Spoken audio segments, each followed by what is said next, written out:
Mister चिराग, ये दिख रहा है आपको सामने स्पेसिफिक हीट की डेफिनेशन? बोलिए जरा।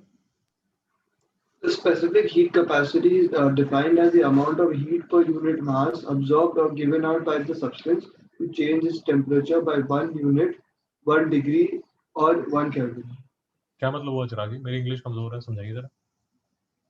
तो मतलब जो the heat required to change the temperature of a substance from by 1 degree is called the specific heat capacity. मुझे समझ नहीं आया, फिर से समझाइए। Uh, हिंदी में समझाइए। आपके छोटे भाई को आपने समझाना है तो कैसे समझाओगे? yes, so supposing हमने एक मास लिया एक सब्सटेंस का और उसका टेम्परेचर हमें चेंज करना है 1 डिग्री से, तो हमें जो हीट रिक्वायर होगा एक पर्टिकुलर नोन मास का टेम्परेचर 1 डिग्री से चेंज करने के लिए जो हीट रिक्वायर्ड होगा वो होगा स्पेसिफिक हीट कैपेसिटी। शाबाश, वो आपने बहुत अच्छा बता दिया। अब लेट अस अज्यूम ये टेबल जो नीचे है इसको लेके आप कोई with the help of example आप अपने छोटे भाई को समझाना चाहते हो कि स्पेसिफिक हीट कैपेसिटी क्या होती है, तो आप इस टेबल की हेल्प से कैसे समझाओगे चिराग जी? तो हम उसको बोल सकते हैं कि सपोजिंग हमने दो डिफरेंट सब्सटेंस लिए, एक वाटर लिया और एक स्टील लिया। अब दोनों का हमने सेम मास लिया, सपोजिंग हमने 1 kg लिया दोनों का, और हमें दोनों का टेम्परेचर 1 डिग्री से चेंज करना है। तो हमें जो स्टील में हमें जो टेम्परेचर हीट जूल्स डालना पड़ेगा वो 120 जूल्स ऑफ एनर्जी डालना पड़ेगा 1 डिग्री चेंज के लिए, लेकिन वाटर में हमें बहुत ज्यादा जूल्स डालने पड़ेंगे 4186 जूल्स डालने पड़ेंगे सिर्फ 1 डिग्री चेंज के लिए। शाबाश, वेरी नाइस, बहुत बढ़िया। तो इसके कॉन्सिक्वेंस क्या हुए? कॉन्सिक्वेंस क्या हुआ इसका? आप मेरा क्वेश्चन समझ रहे? Yes sir. थोड़ी सब्सटेंसेस ज्यादा हीट ले सकते हैं without too much change in temperature, लेकिन थोड़ी सब्सटेंसेस में थोड़ा भी एनर्जी डाल देंगे तो उसका टेम्परेचर बहुत जल्दी चेंज होता है। शाबाश, वेरी नाइस। कोई एक आप रियल लाइफ में कोई एग्जांपल लेके बताना चाहते हो कि स्टील का 120 जूल मतलब 1 kg स्टील हो और 1 केल्विन अगर उसका टेम्परेचर रेज करना हो तो सिर्फ 120 जूल चाहिए। इसका कोई प्रैक्टिकल एग्जांपल आप लेके बता सकते हो? सॉरी, इसका एग्जांपल प्रैक्टिकल कोई एग्जांपल लेके या उसका कॉन्सिक्वेंस बता सकते हो? अब्बासी आप बता सकते हो?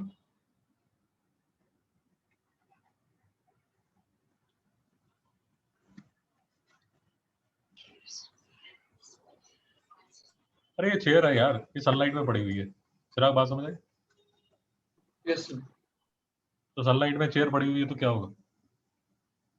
तो उसका टेम्परेचर चेंज होगा और एकदम हॉट हो जाएगा बहुत जल्दी। बहुत जल्दी हो जाएगा। मेरी बात नहीं समझ आ रही? Yes sir. बहुत जल्दी चेंज हो जाएगा ना, क्योंकि 120 पे ही वो हीट हो जाती है। उसका जो 1 केल्विन टेम्परेचर रेज कर देता है। चिराग जी ठीक कह रहा हूं? Yes sir. अब लेट अस अज्यूम, समझ नहीं आ रहा, चलिए वाटर ले लेते हैं। वाटर का 4000 जूल है। इसका कोई प्रैक्टिकल कॉन्सिक्वेंस मिस्टर चिराग? तो जो कूलिंग टावर्स होते हैं जो इंडस्ट्री में यूज करते हैं। ओके, शाबाश शाबाश। वो क्या करता है? वो जब पानी इतना सारा हीट ले सकता है विदाउट चेंजिंग टेम्परेचर, तो फिर वो हीट पूरा अब्सॉर्ब कर लेता है। शाबाश। अब बाजी बात समझ आई? Yes sir. तो कूलिंग टावर्स होते हैं यार, मैं देखता हूँ आपको अगर फोटोग्राफ दिखा सकूं तो उसमें क्या होता है यार? उसमें क्या होता है ऐसे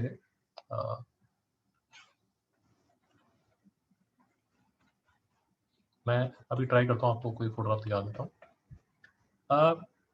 लेट अस अज्यूम ये आपका ये सिनेमा है, सिनेमा या फैक्ट्री है, जो भी है। चलिए फैक्ट्री मान लेते हैं यार, फैक्ट्री बेटर रहेगा। अब मैं आपको ये कह रहा हूँ कि आपकी फैक्ट्री है और वो फैक्ट्री में बहुत ज़्यादा हीट प्रोड्यूस होती है। अब लेट अस अज्यूम, मैं आपको ये वेरी रफली आइडिया दे रहा हूँ, ज़्यादा डिटेल में नहीं जा रहा। लेट अस अज्यूम आप पाइप्स हैं, वो पाइप्स के थ्रू आप पानी को, वाटर को वो पाइप्स के थ्रू पास करते हैं। तो इसमें पानी को 1 केल्विन टेम्परेचर रेज करने के लिए 1 केल्विन टेम्परेचर रेज करने के लिए 4000 जूल चाहिए। तो ये जो पानी इस पाइप्स के थ्रू फ्लो हो रहा है वो उसमें वो जो पानी है वो जो हीट अब्सॉर्ब करेगा वो पर केल्विन 4000 जूल अब्सॉर्ब कर लेगा। चिराग जी बात समझ आ रही? यस। और कॉन्सिक्वेंटली लेट अस अज्यूम आपके पास आपने just for the sake of एक एग्जांपल को सॉलिडिफाई करने के लिए लेट अस अज्यूम आपने 5 kg वाटर लिया, अप्रोक्सीमेटली 5 लीटर मान लीजिए, और 5 kg वाटर जो है, चलिए 50 मान लेता हूं तो आपको और अच्छा लगेगा। 50 kg वाटर आपने पाइप्स के थ्रू फ्लो किया। अब 50 kg वाटर जो है वो अगर 2 केल्विन भी टेम्परेचर रेज करता है तो उसको जो हीट चाहिए होगी पर केजी उसको चाहिए होगी 4200। ये मैं 4200 ले रहा हूँ अप्रोक्सीमेटली। तो अगर आप इसको कैलकुलेट करेंगे तो 42 इंटू 2 आता है 84, और 8400 into 50 is equal to 8400 into 50 is equal to, ये देखिए 420,000 जूल आपने अब्सॉर्ब कर लिया। चिराग जी मेरी बात समझ आ रही है नहीं यार? तो समझ आ गया। 50 लीटर पानी जो है 50 लीटर वाटर इतना ज्यादा हीट को अब्सॉर्ब कर लेता है, और अभी जो वो 50 लीटर पानी है उसने सिर्फ 2 केल्विन अपना टेम्परेचर राइज किया। अब्बा जी आपको समझ आ रहा है नहीं यार? हाँ सर, समझा सर। अभी तो हम सिर्फ 2 केल्विन हमने टेम्परेचर को राइज किया। इसको अगर थोड़ा और आप इसको और अच्छी तरह अगर और प्यारी तरह इसको समझना चाहते हैं तो मैं आपको एक और एग्जांपल लेके बताता हूँ। आपकी जो टिपिकल सी जो बाथरूम में आप बाल्टी यूज करते हैं वो अप्रोक्सीमेटली 15 लीटर की होती है। तो मैं 15 kg वाटर ले लेता हूँ। तो 15 kg वाटर अगर आप 2 केल्विन भी उसको गर्म करते हैं तो 15 इंटू 2 इंटू 4200 वो 126,000 जूल अब्सॉर्ब कर लिया उसने। मेरी बात नहीं समझ आ रही? समझा तो सर। समझ आया। उसका जो एक और बहुत बड़ा कॉन्सिक्वेंस है वो ये है, ग्लोबल लेवल पे उसका कॉन्सिक्वेंस ये है कि क्योंकि आपका कितना वाटर है सर अर्थ में, कितना परसेंटेज है? तो 70%। 70% वाटर है। ये 70% वाटर का स्पेसिफिक हीट इतना ज्यादा है कि आपके जो अर्थ का जो टेम्परेचर कंट्रोल है, अर्थ का जो टेम्परेचर कंट्रोल है वो काफी हद तक आपके 70% वाटर ने संभाला हुआ है। अपाजी बात समझ आ रही? Yes sir. तो from a very small scale to a very large scale, मतलब अगर आप पूरे अर्थ प्लेनेट लेवल पे बात करते हैं तो काफी हद तक प्लेनेट पे जो लाइफ है उसका रीजन ये है। सर बात नहीं समझ आ रही? तो समझ आया। अगर ये इतना ज्यादा ना होता तो आपका ये जितना भी पानी है सारा का सारा पानी इवेपोरेट कर चुका होता और हम कहीं बैठे होते प्लेनेट XY 273 पे। चिराग जी जब बात समझ आई? Yes sir. मतलब अर्थ पे होते ही ना, लाइफ लाइफ ही ना होती ना, कहीं और किसी और प्लेनेट पे हम लाइफ आती नहीं। समझ में आया? समझ आया। So that is a consequence of this 4000 joule per kg Kelvin। इसका consequence ये है। अब आधी बात समझ आई? यस। Okay। तो मैंने अभी जो फॉर्मूला यूज किया वो यही किया, Q is equal to MC delta T। अब मुझे तो ये याद है, आपकी बुक में जो यूज किया हुआ है वो यूज किया हुआ है delta Q is equal to MS delta T। Sir बात समझ आ रही है? Yes yes sir. सर। कई बार मैं गलती से सी बोलता रहूंगा, मैं आपकी बुक को ही फॉलो करता हूं जो आपकी बुक बोल रही है, और इसमें आप समझदार बच्चे हैं, ये फॉर्मूला 10th में भी हमने किया होगा। ये हीट है, ये मास है, इसको बोला जाता है चिराग जी तो specific heat capacity. Specific heat capacity. और ये जो है, ये डेल्टा टी जो है चिराग जी, ये क्या है? तो change in temperature. Change in temperature. अब सर एक दो चीजें और समझ लीजिए। एक तो ये है कि ये टिपिकल सा क्वेश्चन है कि स्पेसिफिक हीट के यूनिट क्या होते हैं, वो होते हैं delta Q upon M delta T. तो ये क्या हो जाएगा, जूल पर केजी केल्विन। सर मुश्किल है?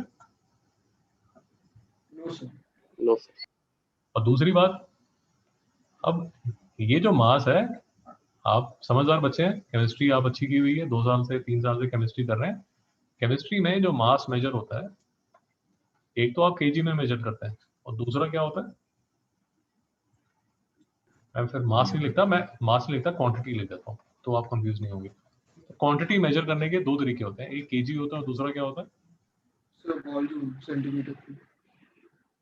अरे अच्छा चलिए, फिर मैं ही बोलता हूँ, शायद मैं क्वेश्चन ठीक कर नहीं पा रहा। मोल नहीं समझ में आया? Yes sir. Yes sir.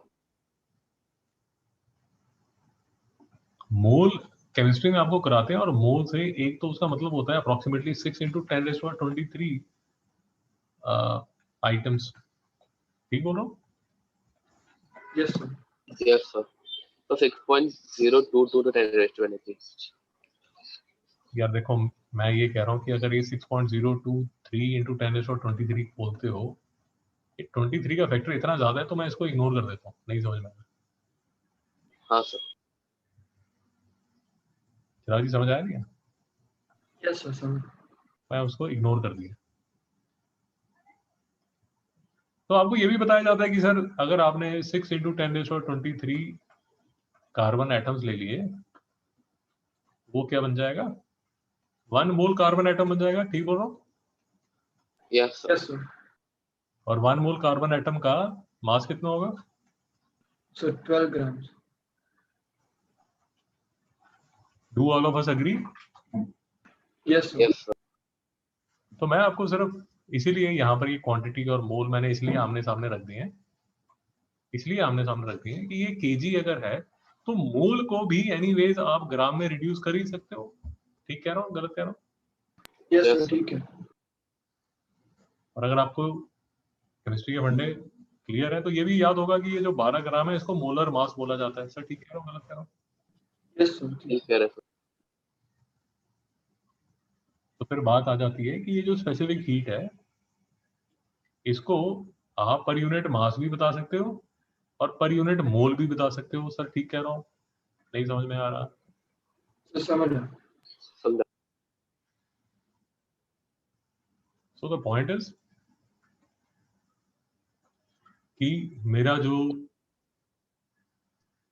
जो हीट का जो फॉर्मूला मैं ms डेल्टा टी लिख रहा हूं, उसमें अगर मैं मास केजी में रिप्रेजेंट कर रहा हूं तो इसके यूनिट्स होते हैं जूल पर kg kelvin, but I am free to take this in terms of moles, और कॉन्सिक्वेंटली जो यूनिट बन जाएंगे वो बन जाएंगे जूल पर मोल केल्विन। सर ठीक कह रहा हूं?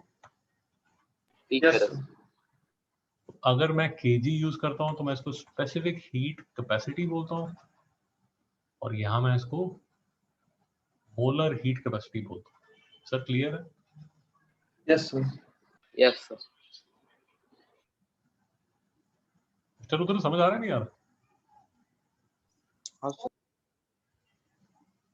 क्योंकि you should be easy enough to understand कि आपकी जो क्वांटिटी है, जैसे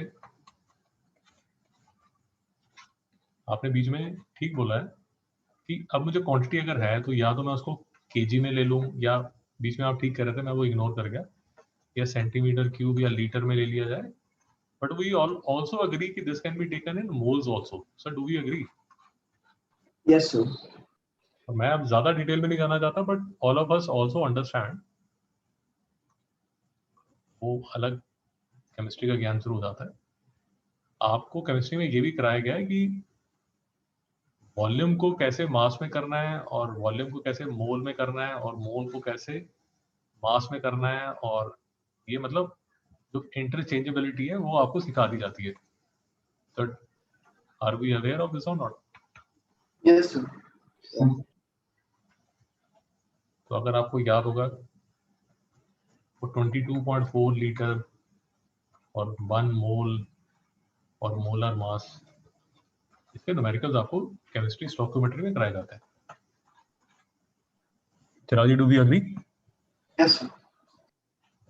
वो डिटेल क्योंकि स्टोइकोमेट्री में कराई जाती है तो मैं अब ज्यादा उसकी बात नहीं कर रहा, but all I am trying to tell you is कि जो हीट आप ms डेल्टा टी में लिखना चाहते हैं उसको मास को अगर आप मोल में लिख देंगे तो फिर ये मोलर हीट कैपेसिटी हो जाती है।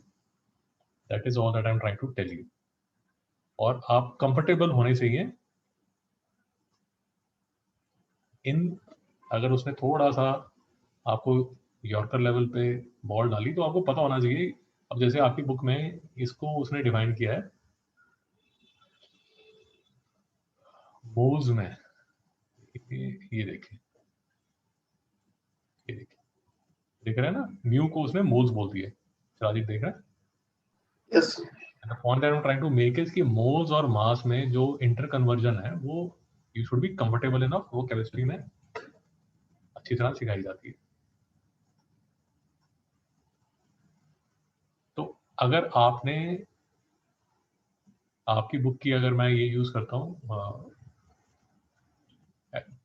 सिंबल यूनिट आपका बुक का यूज करता हूँ, तो वो इसको बोलेगा delta Q is equal to M C delta T, तो कैपिटल सी, मैं आई एम सॉरी यार, मैं इसको लिखना चाहिए। तो ये जो म्यू है ये होगा मोल्स, और ये जो है ये होगी मोलर स्पेसिफिक हीट। ये देखिए मोलर स्पेसिफिक हीट। सर कोई डाउट है? No sir. और यही जो 10 मिनट पहले हम बात कर रहे थे, water is used as a coolant in automobile radiators as well as heater on in hot water bags. Hot water bag भी आप समझते हैं, कोई डिटेल तो नहीं चाहिए इसमें? No sir. मैं 2 मिनट ट्राई करता हूँ यार, मुझे ना आपका जो आपने अभी मुझे बोला था ना वो फैक्ट्रीज में कैसे पानी यूज होता है उसकी मैं देखता हूँ अगर गूगल में कोई फोटो आ सकती है। 2 मिनट वेट कीजिए। ये देखिए सर, ये हाउ कूलिंग टावर्स वर्क।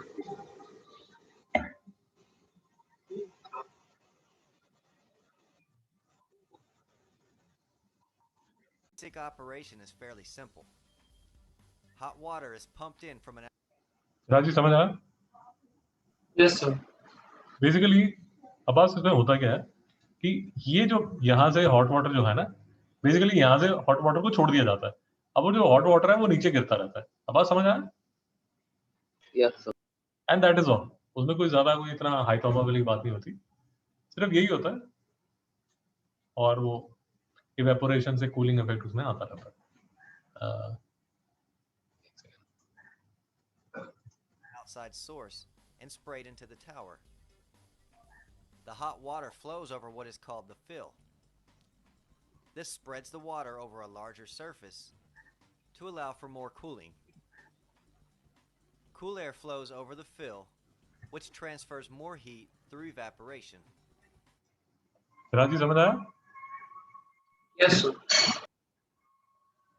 तो मैं जहाँ काम करता था वहाँ ये साइड में ना ऐसे पैरापेट था, तो यहाँ स्टेयर्स, तो स्टेयर से जाके हम बढ़िया यहाँ बैठे रहते थे लड़के। बात समझ आ रहा है? Yes, sir. तो यहाँ हम रिलैक्स करते थे।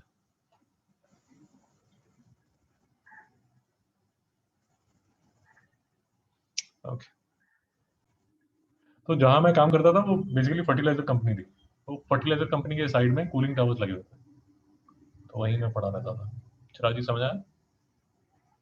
Yes sir. वो आरसीएफ से भी दिखते हैं एक रास्ते से। हाँ हाँ हाँ। RCF।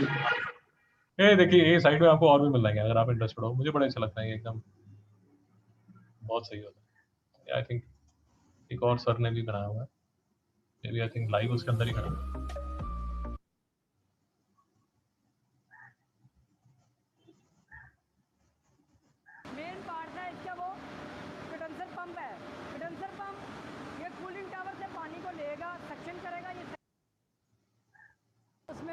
ये देखिए, बेसिकली इसमें सिर्फ पानी गिराना है। अब बात समझ आ रही?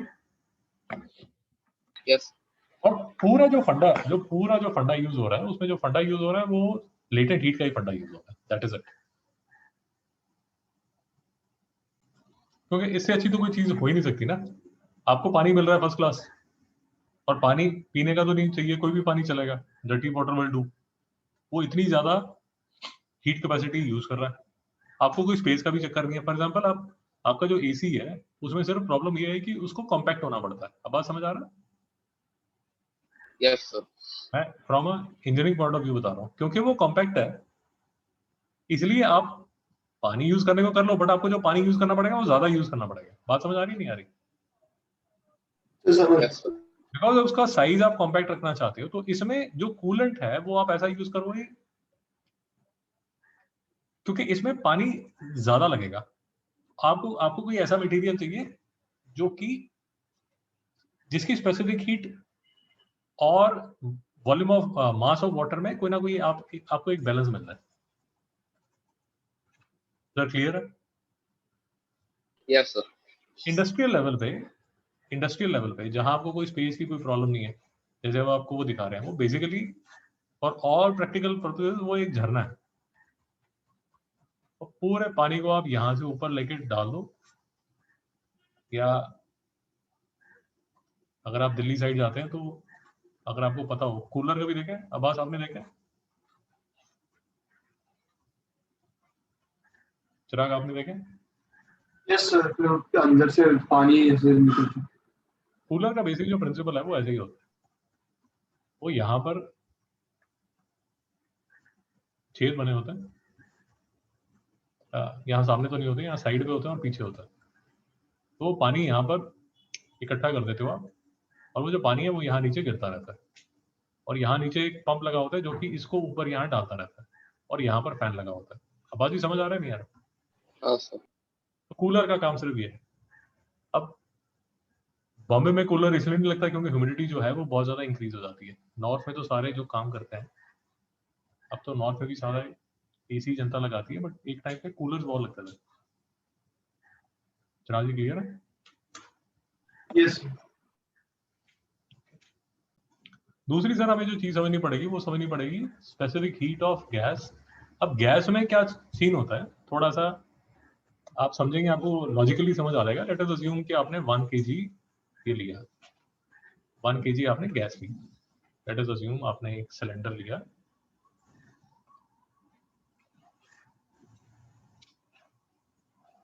यूजुअली जो आप केमिस्ट्री में करते हो तो वही हम ले लेते हैं कि लेट अस अज्यूम मेरे पास ये जो सिस्टम ऐसा है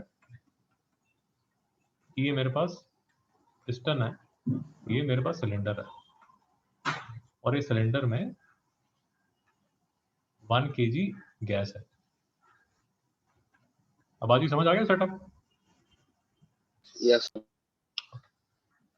अब आप खुद समझ आ रहे हैं और खुद ही बताएंगे कि मेरे पास 2 सीन्स है, 2 सेटअप है, केस 1 केस 2। तो केस 1 में बस ये जो वॉल्यूम है ये आप इंक्रीज नहीं कर सकते, वॉल्यूम कांट चेंज। और केस 2 में volume can change but pressure can't. अब आज ये सेटअप समझ आ गया? Yes sir let us assume आपने यहाँ पर साइड में इसको फिक्स कर दिया, आपने यहाँ पर वेल्ड कर दिया इसको। क्योंकि आपने वेल्ड कर दिया पिस्टन को, तो इसमें वॉल्यूम तो चेंज नहीं होने वाला। और ऊपर से आपने क्या किया, नीचे एक बंसन बर्नर लगा दिया। अब बात क्लियर है? यस सर तो मैं आपको फिर से एक्सप्लेन कर देता हूँ। केस 1 में आपने बंसन बर्नर नीचे लगाया हुआ है, वॉल्यूम चेंज नहीं हो सकता, हीट जाती रहेगी। क्योंकि वॉल्यूम चेंज नहीं होता, वॉल्यूम चेंज नहीं हो रहा, तो हमें ये तो समझ आ रहा है कि जैसे हम हीट देना शुरू करेंगे तो प्रेशर इंक्रीज होना शुरू हो जाएगा। Do we agree to this और नॉट? यस सर केस 2 में वॉल्यूम चेंज कर सकते हैं आप, जो पिस्टन है वो फ्रीली ऊपर की तरफ मूव कर सकता है, बट प्रेशर चेंज नहीं हो सकता और नीचे से हीट आ रही है। Do we agree to this setup? इस सेटअप में कोई प्रॉब्लम तो नहीं है? No sir. अगर आपको सेटअप क्लियर है तो एक दो चीजें मैं आपके साथ और डिस्कस करता हूँ, और अगर नहीं समझ आती तो प्लीज रोक के मुझे बताइए। यहां पर जब मैं हीट देता हूं तो वो जो हीट है वो जाके जो 1 kg गैस है, अच्छा दोनों केसेस में 1 kg गैस है, वो मैं एक बार स्पेसिफाई कर देता हूँ। 1 kg गैस है।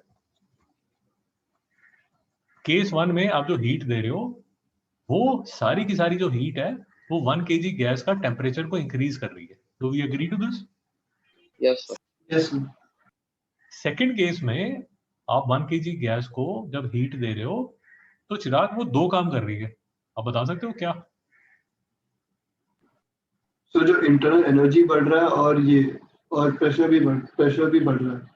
बट प्रेशर तो चेंज नहीं हो रहा ना। केस 2 में, तो केस 2 में वॉल्यूम बढ़ रहा है।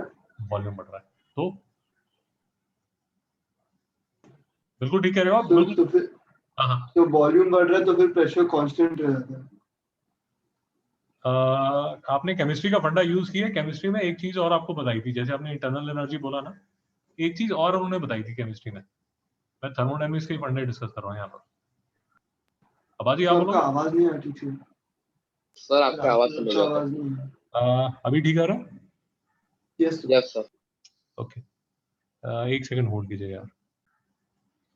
तो चिराग जी बिल्कुल ठीक कह रहे हैं आप। इंटरनल एनर्जी आपने जो बोला, जिसको आपने इंटरनल एनर्जी बोला था इस चैप्टर में, मैं उसको इंटरनल एनर्जी ना बोल के सिर्फ ये बोल रहा हूँ कि इंटरनल एनर्जी इंक्रीज हो रही है, उसका कॉन्सिक्वेंस ये है कि टेम्परेचर इंक्रीज हो रहा है। Do we agree to this? Yes sir. Yes sir. क्योंकि मैं इंटरनल एनर्जी का अभी एज अ वर्ड चेंज नहीं यूज नहीं करना चाहता, इसलिए मैं सिर्फ ये बोल देता हूँ कि टेम्परेचर इंक्रीज हो रहा है। जब थर्मोडायनेमिक्स करेंगे तो इंटरनल एनर्जी यूज कर लेंगे। तो केस 2 में एक दूसरी चीज भी हो रही है, अब बाजी बताएंगे। सर यहाँ पर वॉल्यूम भी increase हो रहा है। वॉल्यूम इंक्रीज हो रहा है। तो वॉल्यूम इंक्रीज हो रहा है तो हो क्या रहा है, उसका कॉन्सिक्वेंस क्या हो रहा है? तो प्रेशर कांस्टेंट रह रहा है। वर्क हो रहा है, नहीं समझ में आया। Yes sir. Yes sir.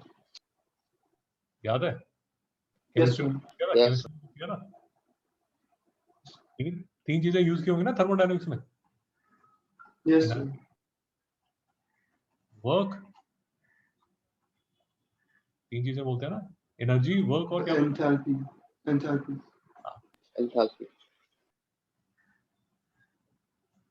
तो अब फिर से आप ही बताइए कि केस 1 में, फिर से समझने की कोशिश कीजिए कि केस 1 में जो आप हीट दे रहे हो, केस 1 में जो आप हीट दे रहे हो वो क्या कर रही है, वो सिर्फ टेम्परेचर को इंक्रीज कर रही है।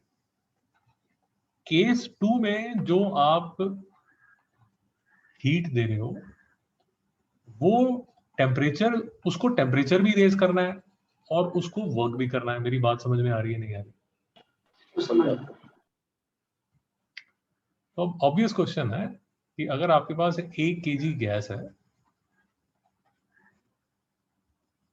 और अगर आपको 1 केल्विन टेम्परेचर रेज करना है, 1 केल्विन टेम्परेचर रेज करना है, तो ज्यादा हीट कहां लगेगी, केस 1 में या केस 2 में? तो केस 1 में।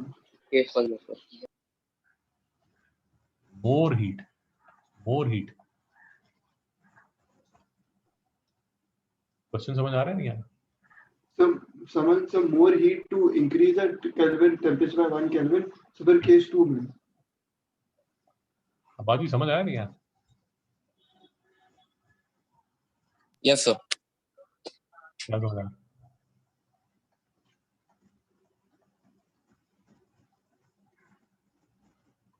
चिराग जी क्या समझ आया?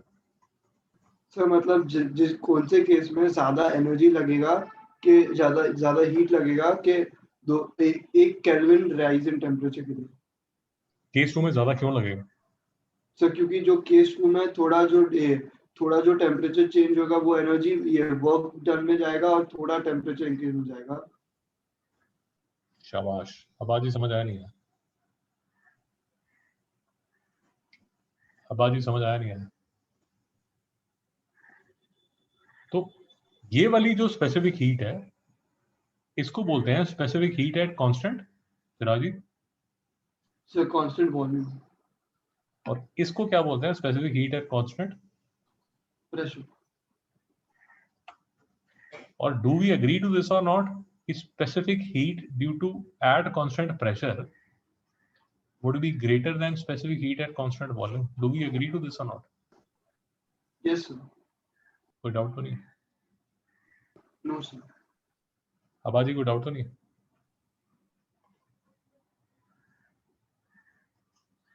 ओके, तो सिराजी मुझे पढ़ के सुना दीजिए एक बार। The principal specific heat capacity of a gas at constant volume is defined as the quantity of heat absorbed or released for the rise or fall of temperature of unit mass of a gas through 1 Kelvin or 1 degree Celsius when its volume is kept constant.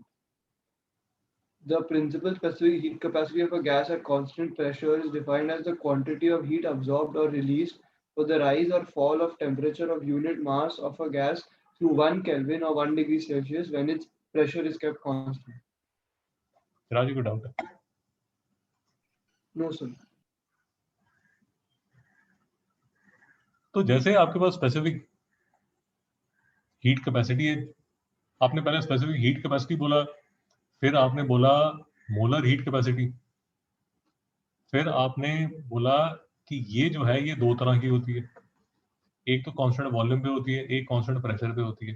तो ये भी तो दो तरह की होगी, एक constant volume पे होगी, एक कांस्टेंट प्रेशर पे होगी। चिराजी समझ नहीं आ रहा? सर समझ आया। ये molar specific heat capacity of a gas at constant volume है CV, और ये molar heat capacity of gas at constant pressure है CP। नहीं समझ में आया? सर समझ आया। ऑब्वियस है, कोई ज्यादा परेशानी तो नहीं है? पक्का? यस। एक और छोटी सी टर्म है यार, वो भी समझ लीजिए, ज्यादा कुछ मुश्किल नहीं है। एक जो फॉर्मूला लिखा जाता है वो लिखा जाता है Q is to MS delta T। इसमें जो S है उसको बोला जाता है स्पेसिफिक हीट कैपेसिटी। इसका एक और भाई है, उसको बोला जाता है हीट कैपेसिटी। सिराजी याद है इन दोनों में डिफरेंस क्या है? Yes sir.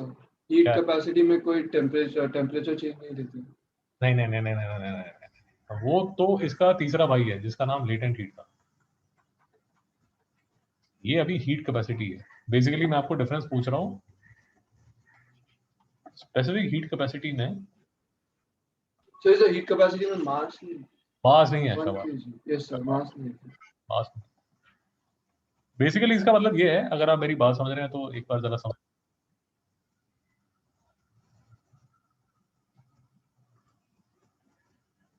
चिराग अगर आप बात समझ रहे हैं तो ये बात समझिए कि लेट अस अज्यूम आपके पास ये चेयर है 15 kg की, स्टील चेयर है।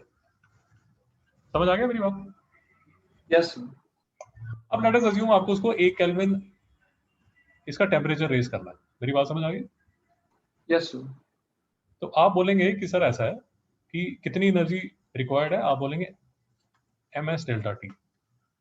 तो मास आपके पास होगा 15 kg, आपको S मिल जाएगा ऊपर, आई थिंक 200 था if I am right, into delta T कितना हो जाएगा 1 केल्विन। मेरी बात समझ आ गई? Yes sir. एक बार देख ही लेते हैं यार। स्टील 120 था, सॉरी। तो यहाँ जो स्पेसिफिक हीट है वो है 120। ये मेरी बात समझ आ गई?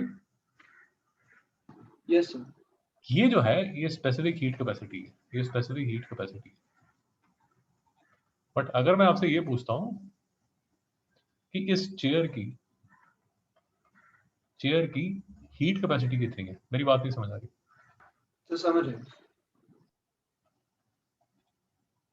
चेयर की हीट कैपेसिटी कितनी है, तो उसका जो फॉर्मूला है वो क्या होगा?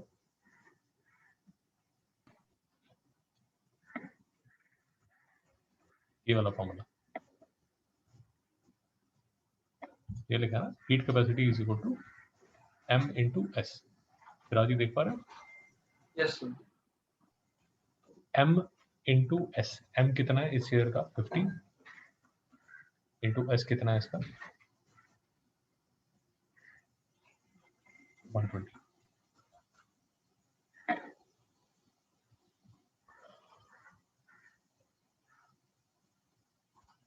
कोई डाउट है सर?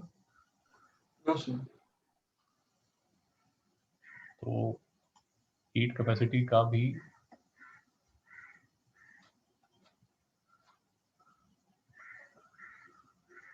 डेफिनेशन बोल दीजिए, बोलिए।